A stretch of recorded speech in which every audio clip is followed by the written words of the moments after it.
खबर में खुश आमदीद। मैं हूँ आपका होस्ट सईद काजी, मेरे साथ है मियाँ शाहिद साहब, कुछ और मेहमान भी हमारे साथ होंगे। मगर आज कुछ हम आगाज़ में एक्सक्लूसिव खबरें अपने ब्यूरो चीफ और इस प्रोग्राम का एक नुमाया हिस्सा जनाब मियाँ शाहिद साहब, उनसे कुछ खबरें भी लेंगे। मगर पहले मैं रन डाउन आपकी खिदमत में अर्ज़ कर दूँ। स्पीकर साहब ने एक ख़त लिखा है इलेक्शन कमीशन को और उसमें उन्होंने कहा है कि वो सीटें जो हैं वो जो सुप्रीम कोर्ट का फ़ैसला जो है वो उस तरह से उस पर अमल दरामद ना हो। हुकूमत प्रैक्टिस एंड प्रोसीजर बिल लाने जा रही है, इसकी क्या वजह है, क्या मसाइल हैं।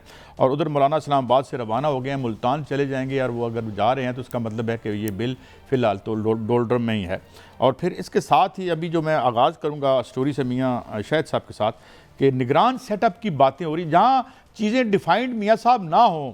मतलब होता है ना कि मुस्तहकम डेमोक्रेसीज़ में इलेक्शन होने हैं, वहाँ डोले बन गए। आप देख ही रहे हैं अमेरिका में सिविल वॉर की बातें हो रही हैं, तो लगता है कि ये डेमोक्रेसी और पार्लिमानी जमहूरियत या सदारती निज़ाम हर जगह ही जो है वो खजल ख्वार हो रहा है। इसका मतलब ये नहीं है कि हमें आमरीत चाहिए, बल्कि इस निज़ाम में जो आमरीत थी वो नुमाया होती जा रही है जी। और ये एयाज सादिक साहब ने जो ख़त लिखा है, ये क्या सिलसिला है? और साथ ही मुझे ज़रा निगरान सेटअप की जो आवाज़ें आ रही हैं ये क्यों आ रही हैं, मियाँ साहब हमें कुछ बताएं। काज साहब, मैं खुद हैरान था कि ये इतनी शिद्दत से जो है बात क्यों हो रही है। कुछ ना कुछ तो खिचड़ी पकी हुई है कि इस्लामाबाद के अंदर जो है वो हर तरफ से ये आवाज़ आ रही है कि निगरान सेटअप आ रहा है, निगरान सेटअप आ रहा है। और जब ये सवाल किया जाता है कि कैसे आ रहा है, क्योंकि उसकी तो चार जो है वजूहात हो सकती हैं, या तो वज़ीर-ए-आज़म इस्तीफ़ा दे दें, या हुकूमत असम्बलियाँ तोड़ दे वज़ीर-ए-आज़म, या फिर जो है कि अक्सरियत जो है अक़लियत में बदल जाए।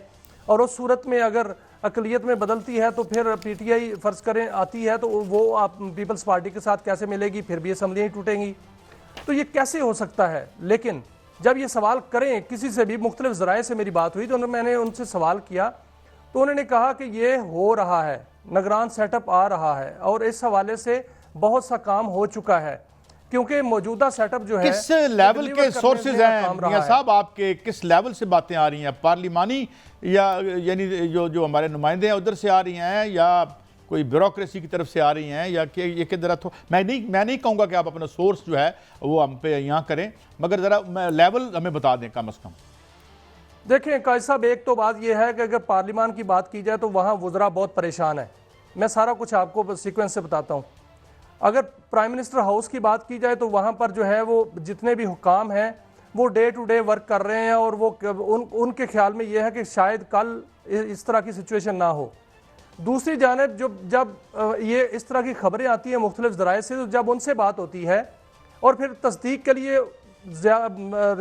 जो रिलायबल ज़राए जिसको कहते हैं उनसे बात होती है, तो वो इसकी तस्दीक भी करते हैं कि बात तो ठीक है, ऐसा होने जा रहा है, लेकिन कैसे होने जा रहा है, कब होने जा रहा है, और बहुत जल्द होने जा रहा है ये कहा जा रहा है। कैसे होगा ये अभी जो है वो शायद तय नहीं पाया, या तय पाया है तो ये बात सामने नहीं आ रही।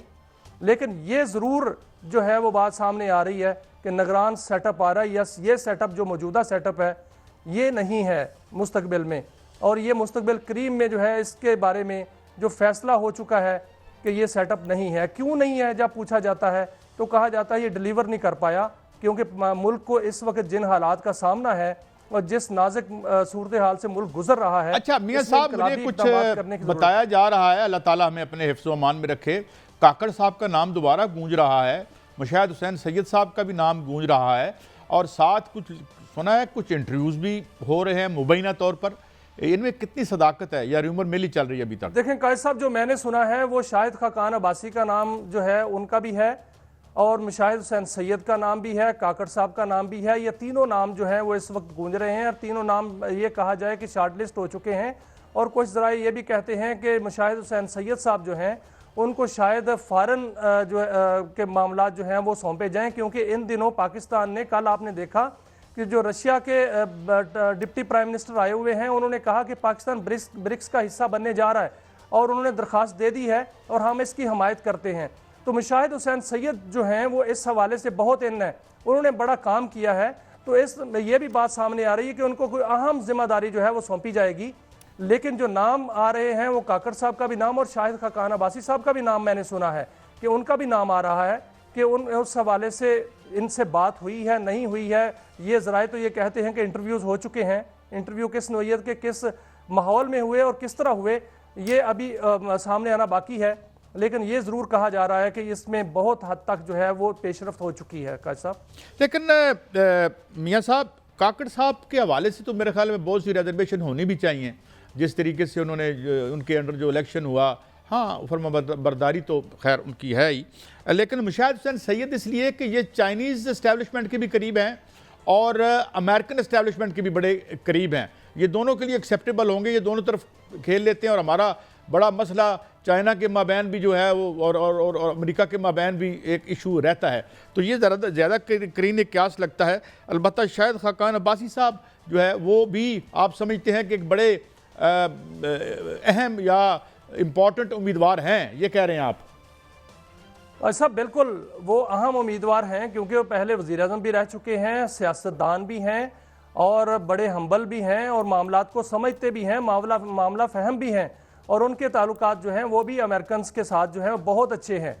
और अगर माजी में देखा जाए तो उन्होंने इस हवाले से बड़ा किरदार भी अदा किया है। अगर मुशाहिद हुसैन सैयद की, बिल्कुल आप ठीक बात कर रहे हैं काजी साहब, क्योंकि उन्होंने कुछ दौरे किए हैं पिछले दिनों में।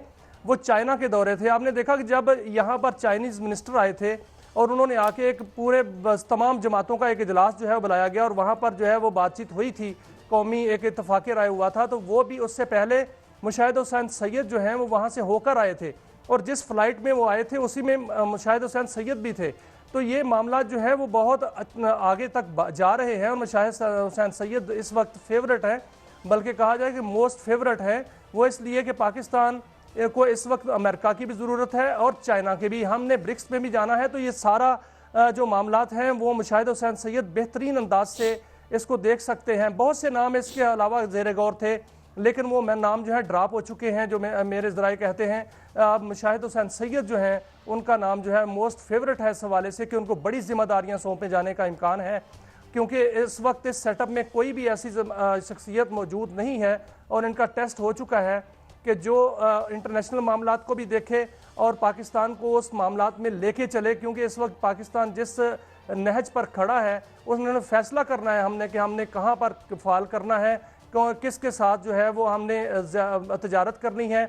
रशिया जो है पाकिस्तान में आ रहा है, इसके बाद चाइनीज़ प्राइम मिनिस्टर ने भी आना है पाकिस्तान में, सऊदी इन्वेस्टमेंट भी आ रही है। तो ये सारे मामलात देखने के लिए एक ऐसी शख्सियत की ज़रूरत है जो फ़ॉरेन मामलात को बेहतर अंदाज से और डिप्लोमेसी को बेहतर अंदाज से कर सके। तो उस मुशाहिद हुसैन सैयद से बेहतर कोई नहीं है काजी साहब। अच्छा जी, आप दुरुस्त फरमाते हैं, बड़े ज़ीरक आदमी हैं, मगर मुशाहिद हुसैन सैयद बड़े नाकद रहे हैं इस गवर्नमेंट के। खुल के इस इलेक्शन, जो पिछला इलेक्शन था जो काकड़ साहब के ज़ेर साया हुआ बज़ाहिर, वो उसके बड़े नाकद हैं। और मैं उनका एक इंटरव्यू देख रहा था जो गालिबन उन्होंने किसी यूट्यूबर को अपने लॉन में दिया था अपने घर के, और उन्होंने उसमें बड़ी बड़ी खुल के बातें की और ख़ास और इस तरमीम के ये बड़े ख़िलाफ़ बोले हैं। और इस यानी वो पूरा इसको एक डाउटफुल बना रहे थे अपने तज्ज़िये में कि जी ये जब पार्लिमान के बारे में ये है एक तासुर कि ये सबसे कंट्रोवर्शियल इलेक्शन के नतीजे में ये मार्ज वजूद में आई है, तो क्या ये व्यूज़ एक्सेप्टेबल होंगे पावर दैट बी जो है? देखिए काजी साहब, वो एक्सेप्टेबल इसलिए हैं कि तनकीद गलत नहीं है, तनकीद वो कर रहे हैं और नाकिद होना चाहिए। और एक तरफा शख्सियत जो है वो भी काबिल कबूल नहीं होती।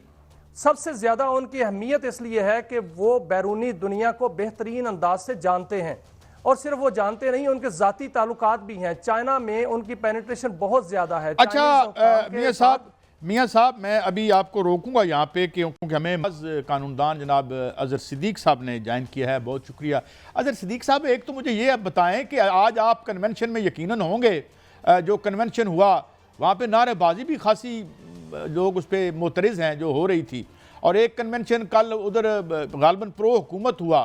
तो एक तो ये फरमाइए, और दूसरा ये भी बताइए कि स्पीकर साहब का जो ख़त है सुप्रीम कोर्ट के डिसीजन की इम्प्लीमेंटेशन के हवाले से जो उन्होंने अपील की है, आपकी नज़र से गुजरा होगा इलेक्शन कमीशन को, ये क्या ये मर्तबा मकाम हो सकता है स्पीकर साहब का कि वो किसी जजमेंट की इम्प्लीमेंटेशन के हवाले से कोई अपील करें किसी इदारे को, भले वो यानी एक आइनी इदारा ही है? जनाब अज़हर सिद्दीक साहब।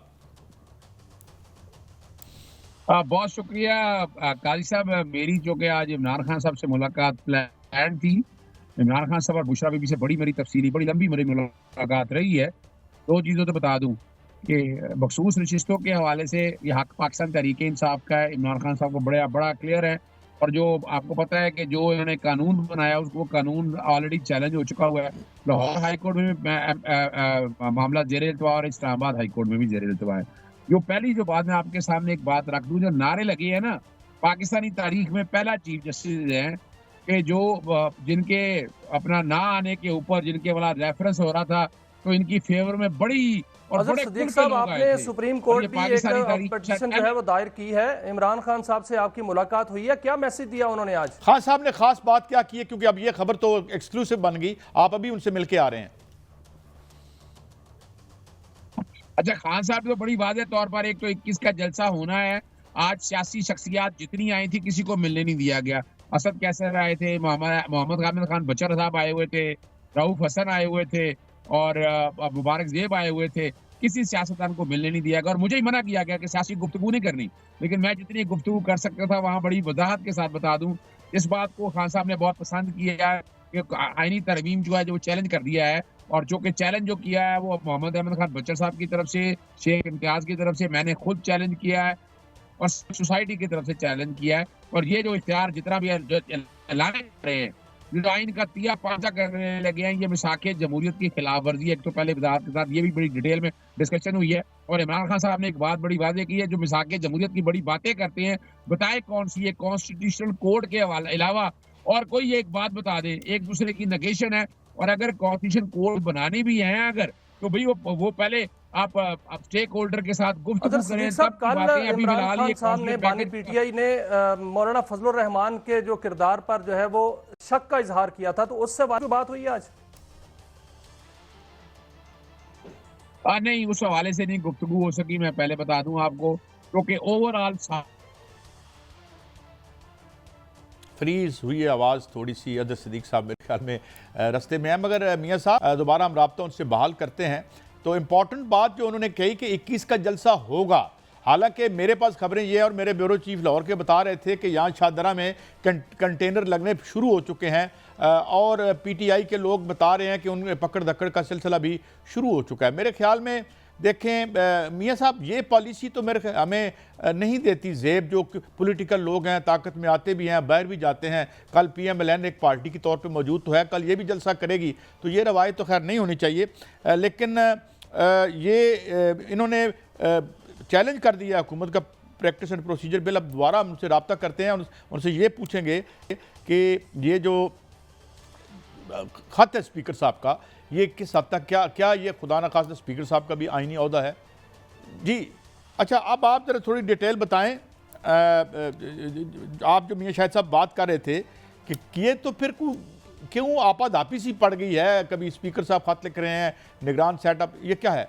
जी अजहर सिद्दीक साहब से हमारा दोबारा राब्ता बहाल हुआ है। पहले भी ये साहब हमारा राब्ता बहाल हुआ है, हमारा राब्ता बहाल। जी सिद्दीक साहब, आप अजहर सिद्दीक साहब, हमारा राब्ता थोड़ी देर के लिए मुनक़ता हुआ था, आप अपनी बात मुकम्मल करें। तो 2 बातें। जी जी जी जी जी मियां अच्छा साहब। देखिए, खान साहब, इमरान खान साहब बड़ा क्लियर है माशाल्लाह, रूबा सेहत है और तवाना है, वही जज्बा है उनका और इस पे वो पीछे नहीं हटेंगे। ये जो आइन की बात बेतौकीरी की जा रही है, इसमें बड़ा वजाहत के साथ कहा है कि वो आइन पाकिस्तान 1973 के साथ करेंगे और जो कोई भी कोशिश की जाएगी उसका जहां अदालतों में दिफा करेंगे, वहां अगर आपको तहरीक भी चलानी पड़ी। इस हवाले से वोकला की तहरीक को बड़ा अप्रिशिएट किया उन्होंने और बड़ा यानी उन्होंने कहा कि कम से कम वोकला जो है ना टाइम पे खड़े तो हुए हैं और ये आगे चलेंगे। अच्छा, मैं जो असल बात की तरफ आना चाहता हूँ ना, जी आप जी एक शाहिद साहब ने मुझसे पूछा था, वो बिल्कुल चैलेंज किया है और हो सकता है उस पर एतराज लगे और उसका भी आगे क्या कर रहे हैं ये। आप मौजूदा हुकूमत की बेवकूफ़ी कह दें, हमाकत कह दें, लेकिन जिस तरह ये पार्लियामान को बेतौकीर कर रही है ना, वो supreme court practice and procedure act में ऑर्डिनेंस के जरिए तरमीम लाना चाहती है ताकि जो बेंच बनाने का इख्तियार जो है ना, वो कुछ और उनके अपनी मर्जी के जजेस के पास चला जाए। यानी कॉन्स्टिट्यूशन कोड भी इसलिए बनाना चाहती है कि ये कंट्रोल हो जाए कोर्टों के ऊपर, तो जो कोई भी ऑर्डिनेंस आएगा उस ऑर्डिनेंस को हम बाकायदा वादे खड़ी तौर हो पर गई चैलेंज है, करेंगे। पार्लियामान तो खड़ी हो गई है सुप्रीम कोर्ट के सामने। आज स्पीकर साहब ने खत लिख दिया है चीफ इलेक्शन कमिश्नर को कि हमारा हुक्म मानना है, सुप्रीम कोर्ट का हुक्म नहीं मानना। नहीं, अपील की है उन्होंने, टू बी एग्जैक्ट अपील की है उन्होंने चीफ इलेक्शन कमिश्नर साहब से। जी जी अजहर सिद्दीक साहब। अच्छा, मैं एक बात बता दूं आपको, ये जो खत लिखा है ये तौहीन अदालत है। और उसकी वजह क्या है कि मैंने ना अब तक एक तो अपना 19 सितंबर का फैसला आया है हमारे सुप्रीम कोर्ट का, लेकिन उससे पहले 25 जुलाई का और 6 अगस्त का फैसला आया था बेटर स्टेटमेंट फाइल करने का, उस जजमेंट पे अमल दरामद के हवाले से।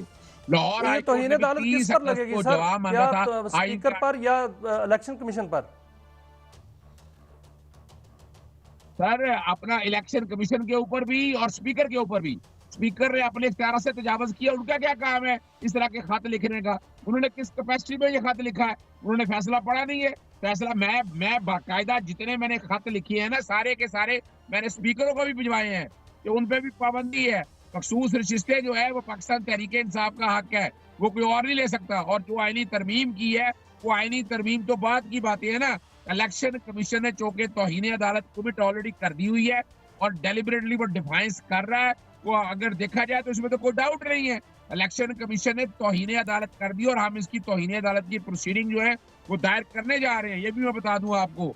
और उसके लिए वो मुख्तलिफ हमारे पास चौके ऑर्डर्स मौजूद है, मुख्तलिफ पटिशन हमारे पास मौजूद है, मुख्तलिफ तरीक़ाकार मौजूद है। हम खामोश नहीं बैठेंगे इस कॉन्टेक्स्ट में। और अब वोकला की चूंकि अब देखे ना वजह क्या है, आईनी तरमीम के साथ साथ अब ये वाला मामला भी वोकला सारे इस मामले को बड़ी करीब से देख रही है और इसको भी यानी तो इसके सर क्या हवाले से भी एक जो अगर पिटीशन वोकला दायर की तहरीक जाएगी अगर कुछ तौहीन चलानी है अदालत की या रेफरेंस भेजा जाएगा जुडिशियल काउंसिल को?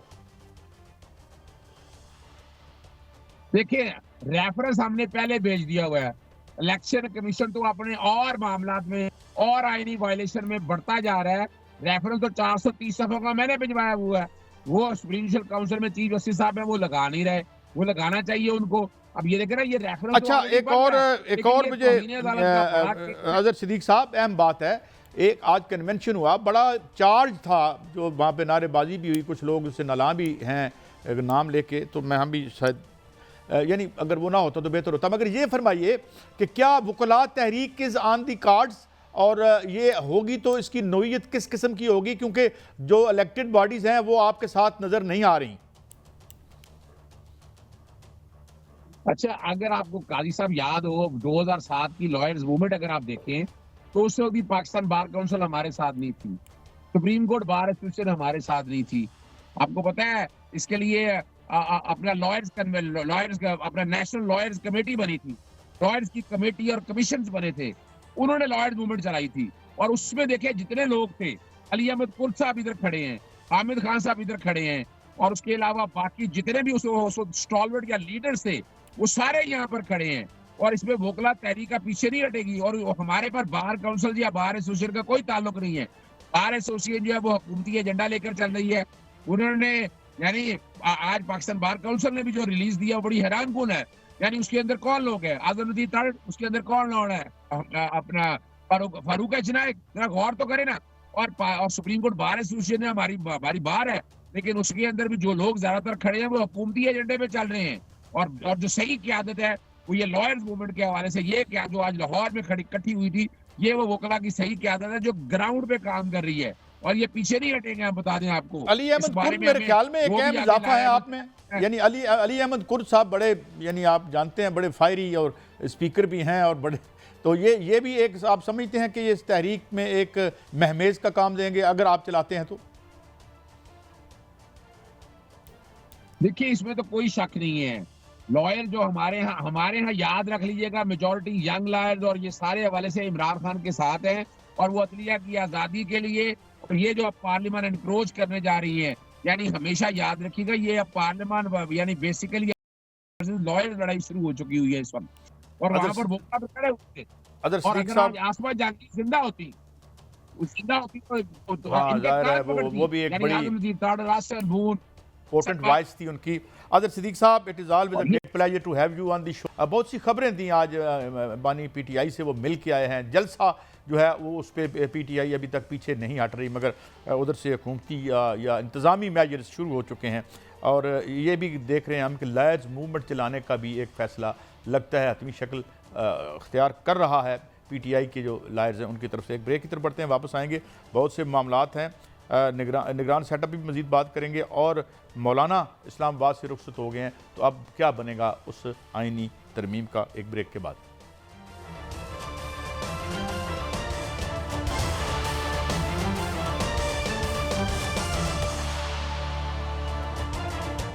वेलकम बैक नाज़रीन। इन्वेस्टिगेटिव जर्नलिज्म के हवाले से बड़ा नुमाया नाम हमारे साथ मौजूद हैं जायद गशकोरी साहब। हमेशा ही is known for breaking very important stories. Thank you very much Zaid Gishkori साहब।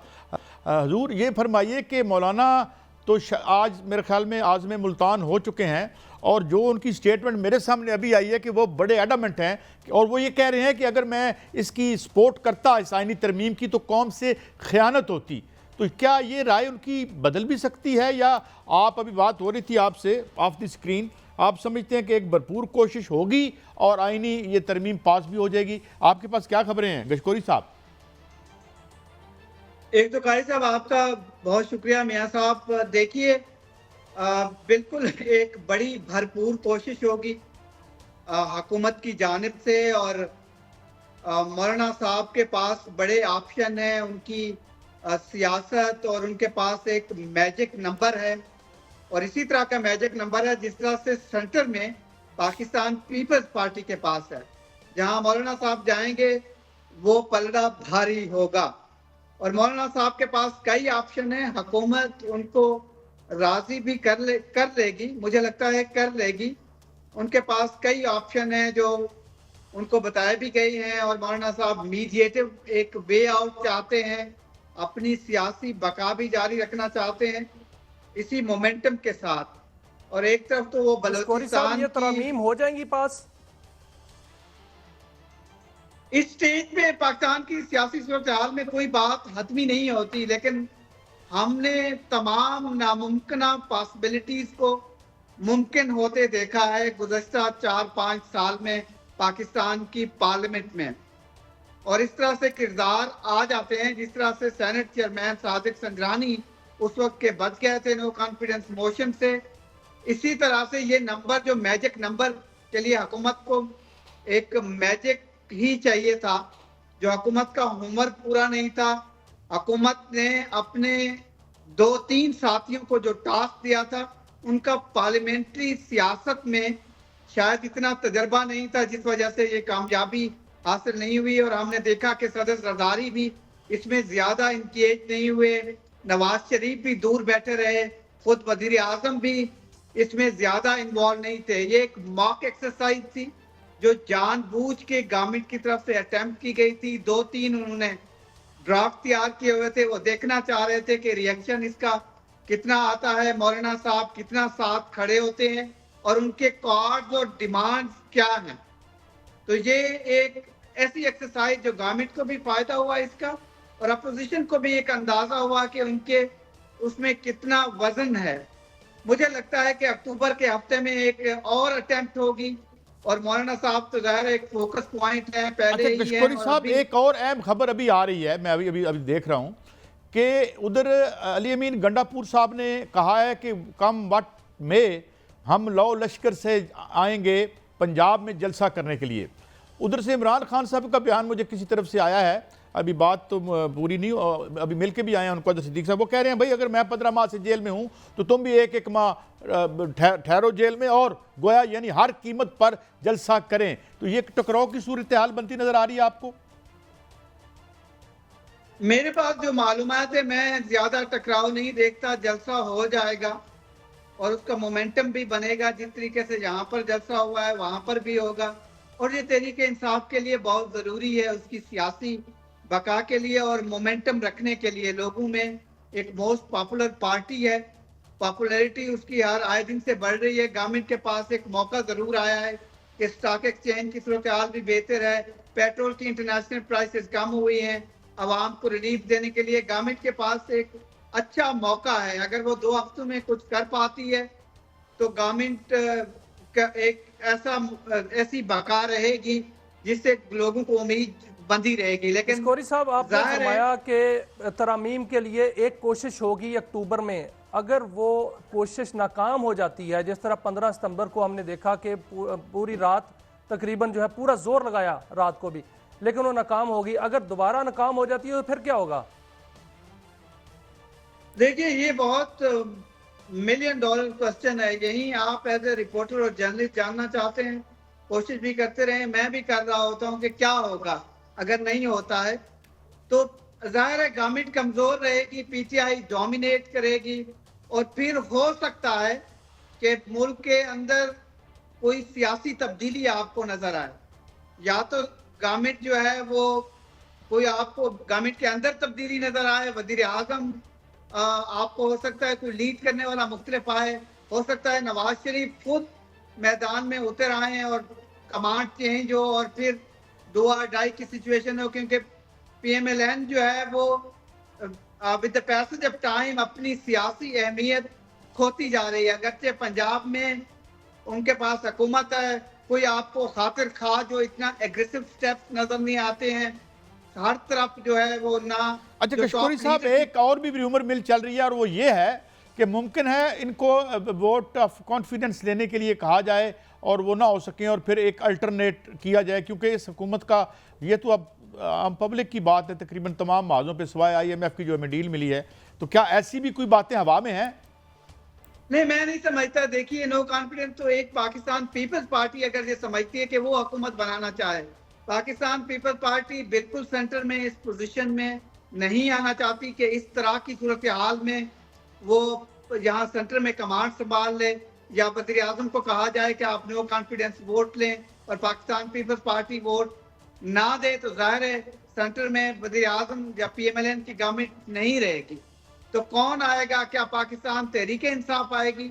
मैं नहीं देखता हूं। तो मुझे लगता है कि 26 अक्टूबर के बाद पाकिस्तान एक नया पाकिस्तान होगा सियासी तौर पर। मेरी मालूमात में मौजूदा चीफ जस्टिस ऑफ पाकिस्तान, नहीं, नया से क्या मतलब है आपका गशकोरी साहब? जब आप कहते हैं कि नया पाकिस्तान होगा, काई साहब के जाने के बाद यू सी कि वो उनके जाने के बाद तब्दीली आ रही है आपके ख्याल में? उसके जाने के बाद, क्योंकि जो नए चीफ जस्टिस होंगे, जो यहाँ फॉर्म 47 का मसला है, फॉर्म 45 का है, ट्राइब्यूनल के मसले हैं, जो रिगिंग एलिगेशन के पिटिशन पड़ी हुई हैं, तमाम इस तरह की चीजें, आपको मुझे लगता है कि शायद उस वक्त सुप्रीम कोर्ट वर्सेस पार्लियामेंट हो, इस तरह की सूरत हाल हो जिससे हुकूमत के लिए आगे जाना बड़ा मुश्किल हो जाए। लेकिन इस पे टाइम लगेगा, 3 महीने लग सकते हैं। साहब, ऐसी सूरत हाल में तो फिर स्ट्रक्चर चेंज होता हुआ नजर आता है ना, क्योंकि अगर पार्लियामेंट और सुप्रीम कोर्ट आमने सामने आ जाती है और जिस तरह फॉर्म 45 की बात कर रहे हैं और ये सारे मामलात की बात कर रहे हैं, अगर वहां खुल जाते हैं तो फिर तो स्ट्रक्चर ही चेंज होता हुआ नजर आता है। ये हो सकता है, लेकिन ये टाइम लगेगा। ज़ाहिर है नए चीफ जस्टिस आएंगे, फिर नवंबर, जनवरी या दिसंबर, ये मार्च में आप दे सकते हैं कि इस तरह की सूरत हाल पाकिस्तान में आपको देखने को मिले। हो सकता है कि इलेक्शन कमीशन के लिए सबसे मुश्किल वक्त तो इलेक्शन कमीशन के लिए होगा कि उन्होंने सुप्रीम कोर्ट के आर्डर को इम्प्लीमेंट नहीं किया है अभी तक, और इसमें जो आने वाले चीफ जस्टिस हैं उसने अपना माइंड पहले दिया है कि तमाम जो ऑर्डर्स हैं आपको मनोहन अमल दरामद करना है उस पर, तो कॉन्टेम्प्ट हो सकता है आपको। तो ये पार्लियामेंट वर्सेस सुप्रीम कोर्ट, इस तरह की सूरत हाल पैदा हो सकती है इन्हीं इलेक्शन के मामलात पर। ट्राइब्यूनल्स हैं, फॉर्म हल्के खुल सकते हैं, तो ये यही तो एक वजह है। इसी वजह से तो सारे ताने बाने हुकूमत हर चीज मिला के इतनी जल्दबाजी में 43 आर्टिकल तब्दील करवाना चाहती थी, और बगैर किसी डिस्कशन और डिबेट के इनके तीसरा हिस्सा आइन का आप तब्दील करवाना चाह रहे हैं, और ना आपने कोई इस तरह की हाई पावर्ड कमेटी बनाई है, ना डिस्कशन किया है, ना पार्लियामेंट्री कमेटीज को ये चीजें गई हैं, और इवन के लॉ मिनिस्टर बता रहे हैं कि उनको भी अभी मिला है ये पर जो मजौजा। ये भी एक पुरस्कार बात है गशकोरी साहब कि ये जो एक पुरस्कार सा कानून है, कई इसके मुसवदे हैं, किसी के पास कुछ और किसी पर कुछ। बहरहाल ये बहुत शुक्रिया जाहिद गशकोरी साहब आपके कीमती वक्त का और आपकी अहम बात जो आपने हमारे नाजरीन तक पहुँचाई। नाजरीन, एक बड़ा फ्लक्स में है मुल्क जो है, और दुनिया भी बहुत फ्लक्स में है, और हम कुछ ज़्यादा ही तब्दीली की लहर में हैं। क्या शक्ल बनेगी? We are trying to make out some sense out of it. तो एक ब्रेक है, ब्रेक के बाद आते हैं कुछ और खबरें, हमारे साथ रहिए।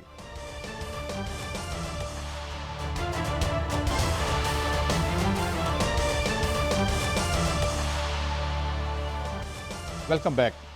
मियाँ साहब, कल हमने एक स्टोरी महताब हैदर साहब ने की थी कि हमने एक बहुत महंगा कर्जा उठाया है स्टैंडर्ड चार्टर से, और उसने 2 दरखास्तें थी हमारी, एक उसने रिजेक्ट कर दी और 600 मिलियन दे दिया। आज वज़ीर ख़जाना साहब ने क्या कहा है और ये कितने पैसे दरकार हैं और ये कहाँ से हम लेंगे और किस कीमत पे लेंगे? मियाँ साहब। काजी साहब, दो बड़ी खबरें हैं, एक तो अच्छी खबर है और दूसरी तशवीशनाक खबर है। तशवीशनाक खबर मैं पहले आपको बता दूं कि आज वज़ीर ख़जाना ने आज एक कायमा कमेटी का इजलास हुआ कौमी असम्बली का, वो इन कैमरा था, उसमें ब्रीफिंग दी गई और ज़राए कहते हैं वहाँ जो मौजूद थे उन्होंने बताया कि वज़ीर ख़जाना ने बताया कि $7 अरब का IMF के साथ जो प्रोग्राम है वो शुरू होने जा रहा है, लेकिन पाकिस्तान की ज़रूरत $12 बिलियन है और 12 अरब रुपया जो है वो कहाँ से पूरा होगा? 5 अरब रुपया जो है वो कमर्शियल बैंकों से लोन लिया जाएगा और वो हाई शरह सूद पर होगा। इससे पहले स्टैंडर्ड चार्टर्ड बैंक से काजी साहब 11% शरह सूद पर जो है वो लोन लिया जा चुका है। अब जो कमर्शियल बैंकों से मज़ीद $5 अरब का लोन है वो हाई शरह सूद पर होगा। वो हो सकता है 11% से भी ज़्यादा का हो, यानी वो 12% पे हो सकता है, 13 पे हो सकता है, क्योंकि जो कमर्शियल बैंक हैं वो अपने हिसाब से कर्जा जो है वो देंगे, शरह सूद अपने हिसाब से रखेंगे। और अगर ये हो जाता है तो आपने देखा कि पहले जो चाइनीज़ कमर्शियल बैंकों का लोन है जिस पर हमने चाइना के तरले कर रहे हैं कि वो रोल ओवर हो जाए, लेकिन चाइनीज़ हुकूमत ये कह रही है कि कमर्शियल बैंक है, कमर्शियल बैंकों पर दबाव नहीं डाला जा सकता, इसलिए वो रोल ओवर होना जो है वो ज़रूरी नहीं है कि रोल ओवर हों। तो यही वजह है कि अगर हम ये ले लेते हैं लोन तो फिर इसका खमियाजा जो है वो मुझे, आपको, आवाम को भुगतना पड़ेगा। वो बिजली की कीमतों की सूरत में होगा, वो महंगाई की सूरत में होगा, और फिर वो अगली जो गवर्नमेंट आएगी वो ये कहेगी कि हाई शरह सूद पर लिया था, उसका हम कर्ज अदा कर रहे हैं, इसलिए महंगाई जो है वो बढ़ रही है और इसको हम सिंगल डिजिट पे ले आएंगे। फिर वो सिंगल डिजिट पे आएगा, फिर कोई और कर्जा ले लेगा, ये तो होगा। दूसरी जो खुशखबरी है वो भी है, क्योंकि सऊदी इन्वेस्टमेंट जो है सऊदी अरब की, वो बहुत बड़ी इन्वेस्टमेंट पाकिस्तान में होने जा रही है। SIFC के प्लेटफॉर्म पे होने जा रही है, वो रेकोडेक में होने जा रही है, वो पेट्रोलियम सेक्टर में सरमायाकारी होगी, वो एग्रीकल्चर में होगी। लेकिन सऊदी अरब हो, रशिया हो या चीन हो, उनका एक ही जो है वो पाकिस्तान के लिए मुतालबा है कि यहाँ के हालात बेहतर करें, इस्तेहकाम लाएँ। सियासी इस्तेहकाम भी होना चाहिए, सिक्योरिटी का इस्तेहकाम भी होना चाहिए, क्योंकि जिन इलाकों में इन्वेस्टमेंट होनी है, जाके ग्वादर में या वहाँ रिकोडेक में या पेट्रोलियम सेक्टर में, वो जो पट्टी वही बनती है, तो उन इलाकों में जो है वो बेहतर हालात होने साहब, ये तो ठीक हुआ, अगला लेकिन ये फरमाइए, ये देखें, ये DFI के हवाले से मेरी बड़ी रिजर्वेशंस होती हैं। यहाँ पे सैंडिक में जिस तरह से इन्वेस्टमेंट हुई वो भी हमने देखी, लेकिन ये फरमाइए कि ये आप कह रहे थे कि ये हमें ये अंदाज़न कितना है इसका हुजम कितना होगा जो आ रही है इन्वेस्टमेंट? देखिए काजी साहब, $10 अरब तक तो सऊदी इन्वेस्टमेंट है, अगर वो आती है तो $10 अरब तक होगी और आइंदा माह जो है वो ये खुशखबरी सामने आ सकती है। रशिया से जो हमारे यहाँ सरमायाकारी आएगी वो मुख्तलिफ शोबों में आएगी और उस हवाले से नायब वज़ीर आज़म रूस जो हैं वो इस वक्त मौजूद हैं।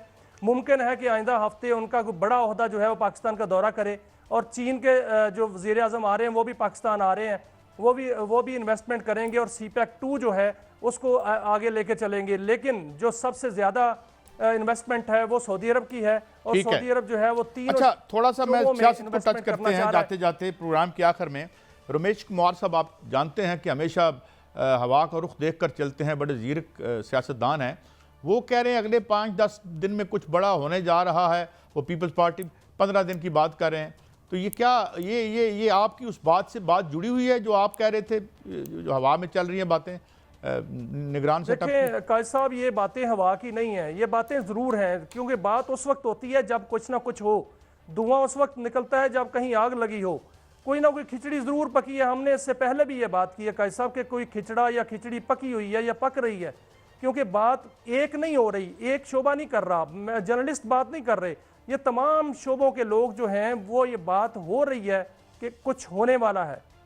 ये सितंबर में हो, अक्टूबर के मिड में हो या 26 अक्टूबर के बाद हो, कुछ ना कुछ होने वाला है, क्योंकि ये मामलात इस तरह नहीं चल रहे जिस तरह को मामलात जा रहे हैं। जो गशकोरी साहब पहले बात कर रहे थे कि अगर ये तरमीम अगर ये नहीं होती है, जो एक एक्सरसाइज हुकूमत ने करनी है अक्टूबर में, तो फिर क्या होगा?